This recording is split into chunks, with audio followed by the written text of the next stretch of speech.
What if the technology meant to connect us is actually tearing us apart? Yeah, so what is the biggest problem in humanity at the moment? We think that this is building genuine human connection. Digital platforms promise to bring us closer together. It also is a disaster because it actually destroyed the long-standing principles of how people interact with each other. The cost? A staggering market opportunity slipping away. And this 150 billion problem is also actually growing, so it's expected to double in the next 5 years. But two investors see a different future, backing the companies fixing human connection. We are going to back early-stage companies in human interaction tech, but special focus on sales tech, HR tech, workforce benefits, and relationship tech. Their approach? Hands-on partnership that delivers results. So what we actually do is that we sit down together with our startups and help them not to lose focus, but define a very clear path how they can grow their top line. Discover how AdHoc Ventures is betting $25 million on the future of human interaction tech. This is the EUVC podcast. This was their finest hour. Tear down this wall. It's more than just an alliance. This is a union of values. Let's start acting. From first-time to seasoned investors, the EUVC syndicate is not just about capital. Get involved, co-lead deals, share insights, bring in great people, and help shape the pipeline with us. Visit eu.vc/syndicate to learn more. This show is not investment advice, and the hosts of this episode may be invested in the funds and companies featured. Welcome back, everyone, to the European VC podcast. Today, I have Alex and Valentina with me from AdHoc Ventures. They're raising their very first fund together, so this is an exciting one. You all know that we are absolutely invested in trying to help European VCs get off the ground. So this is yet another of those episodes where we're spotlighting a manager trying to get off the ground here in Europe. Alex, Valentina, please take the floor. Tell us who you are. Yeah, sure. Let me take the floor. Thank you very much for having us here. We are super happy to be in your podcast. So we are raising a fund that is focused on human interaction tech. We have invented this concept ourselves, and we are happy to tell you more about who we are in more details and about human interaction tech and about the fund. So let's start with me and my background. So for the last 7 years, I've been a successful venture investor. I've been running a $120 million captive investment fund called SD Ventures, Social Discovery Ventures, and this is actually an investment arm of the third largest online dating conglomerate, the private online dating big company. And managing this investment business, I have done successful early stage investments in unicorn companies like Flow, Revolut, Patreon, etc., and they've exited from 2 of them. And also, I have secured investment for us into top-tier funds based in the Valley, like Khosla, New Depress Associates, DCM, and others. 35 funds. It's a huge number. And and also I have done 3 M&A deals in online dating space, successfully integrated it into the main holding. And I also would like to tell about myself. So I developed as a professional at Bain & Company on the international level. I have focused on the value creation plans and M&A strategies for public and private equity companies. And we joined forces with Valentina to solve what we think is the most important problem of our time. Yeah, so what is the biggest problem in humanity at the moment? We think that this is building genuine human connection.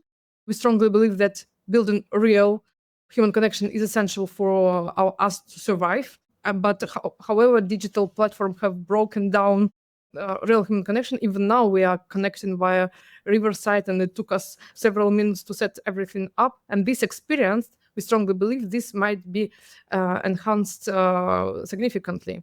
And we are trying to focus on the product that help to adapt into this new normal where AI and tech are disrupting in some sort of way, both personal relationship and business relationship.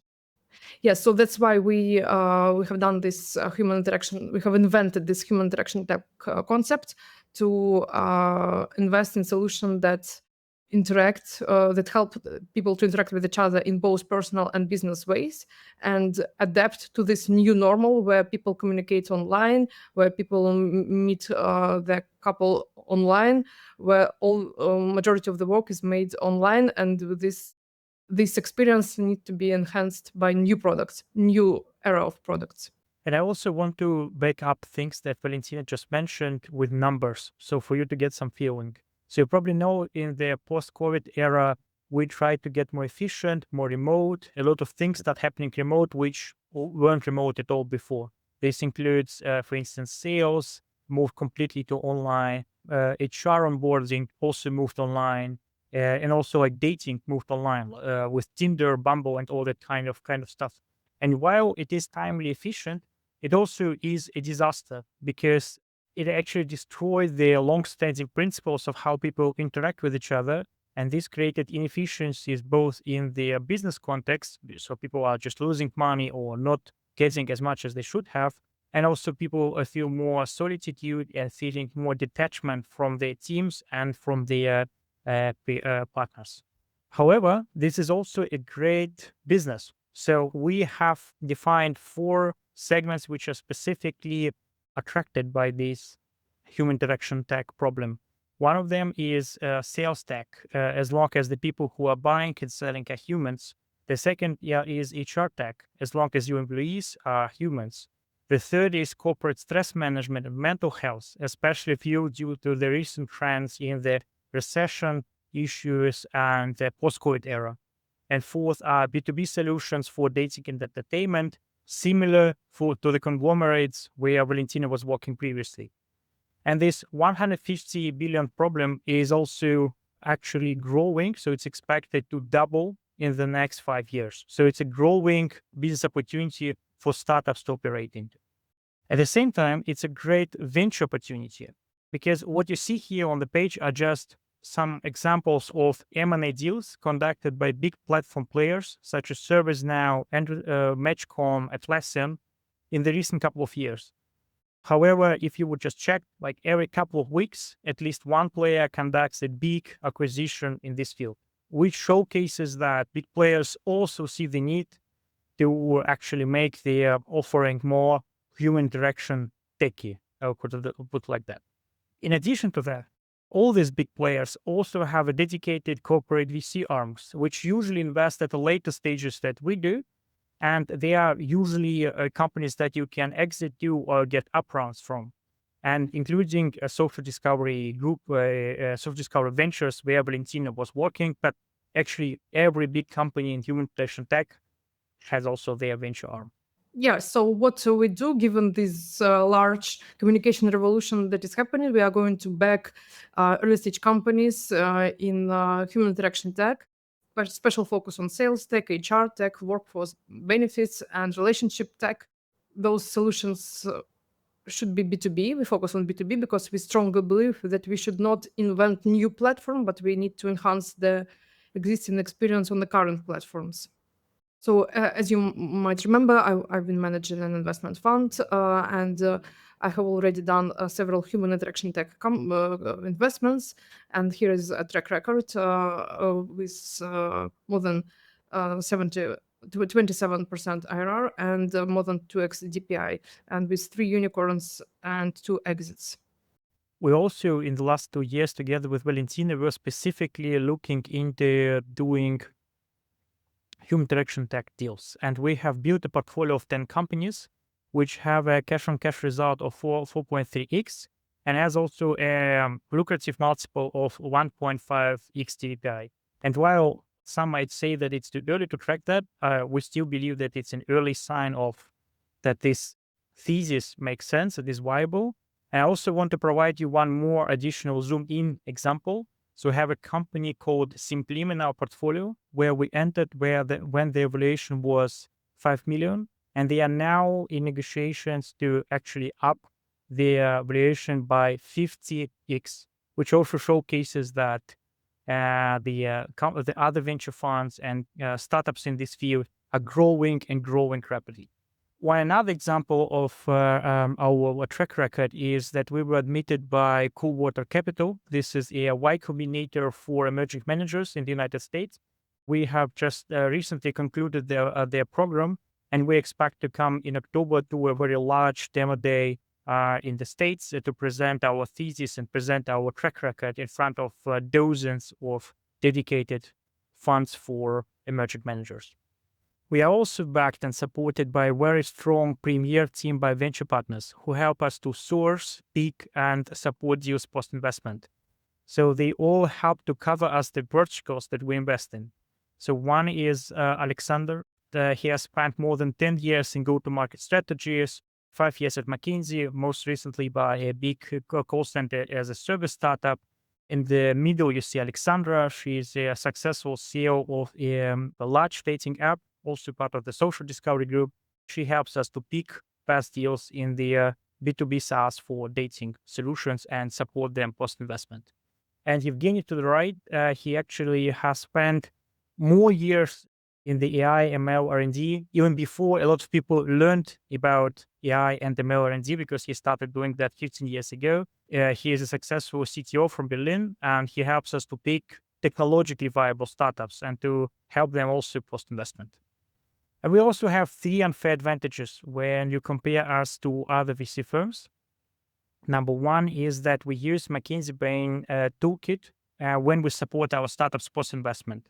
So what we actually do is that we sit down together with our startups and help them not to lose focus, but define a very clear path how they can grow their top line, whether it's new regions or whether it's new clients, and so on.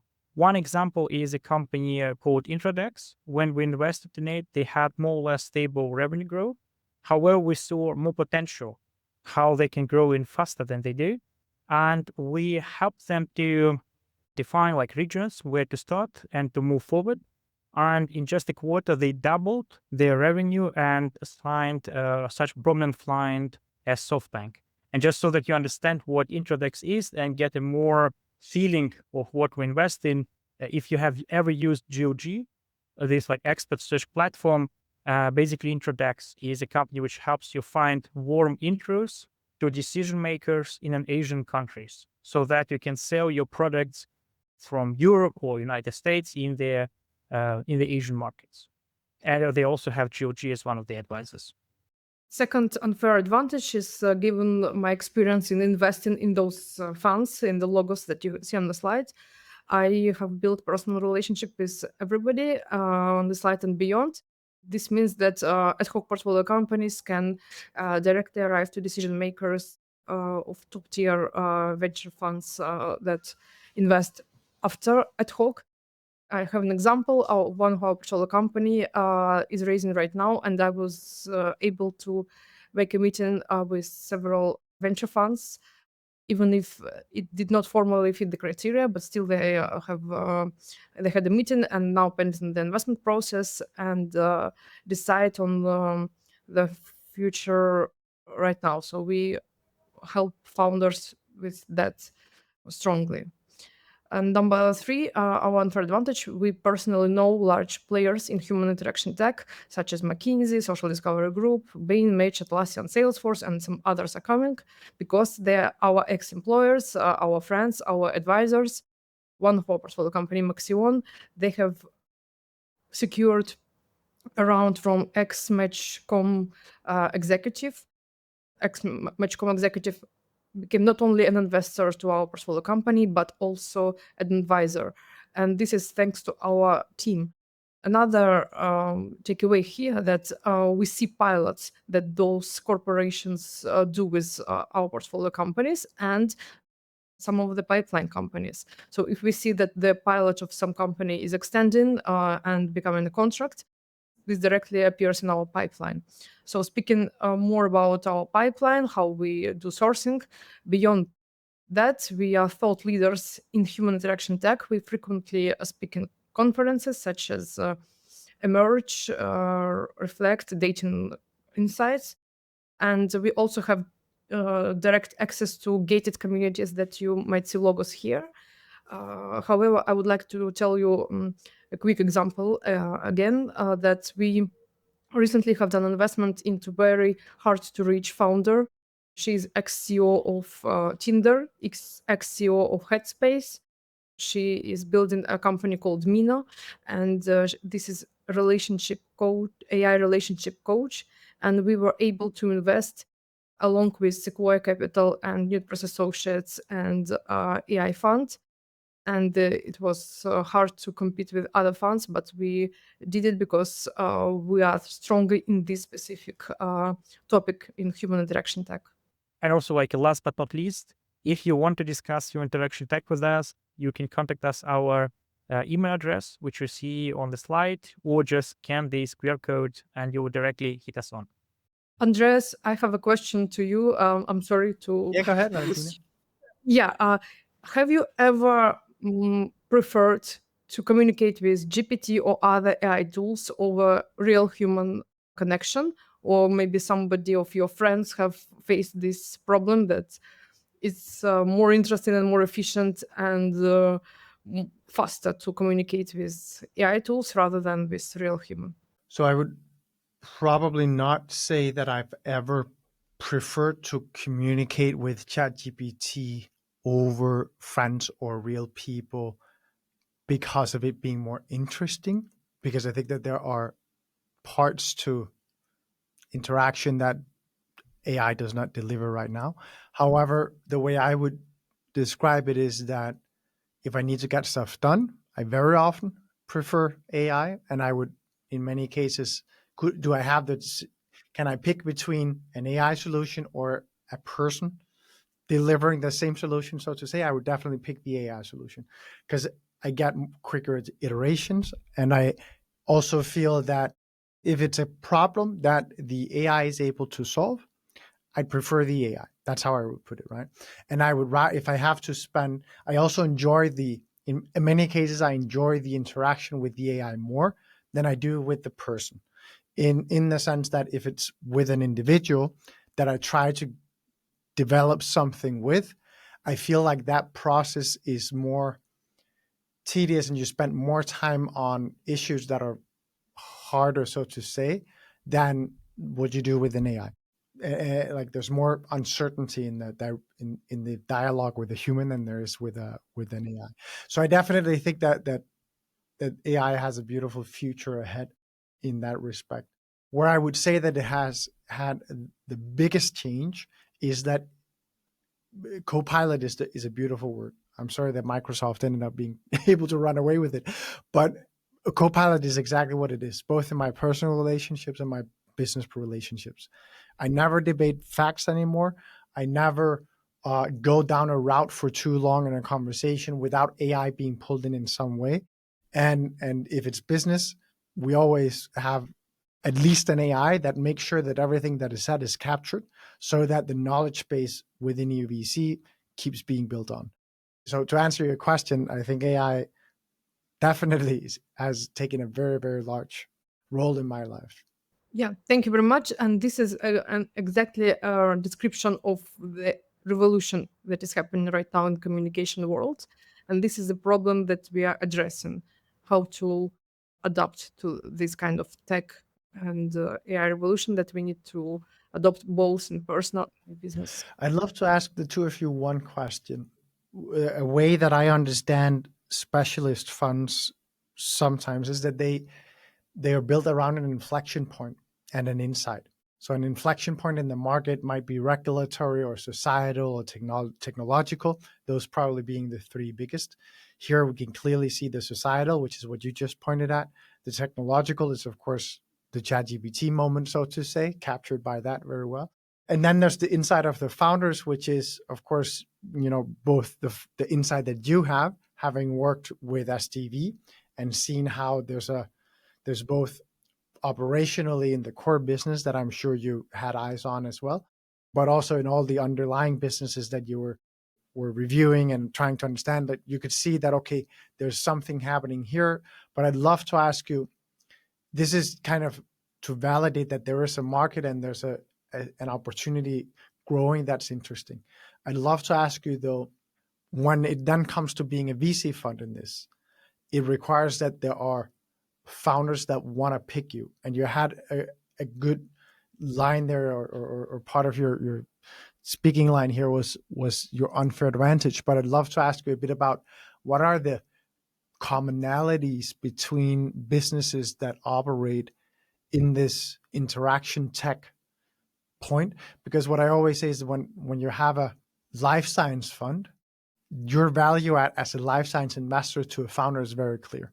You know the path to market, you know how to navigate all the regulations, you also are able to understand the technology, at least to some level, so on and so forth. So it's kind of quite clear there that there's unique empathy for someone being specialized.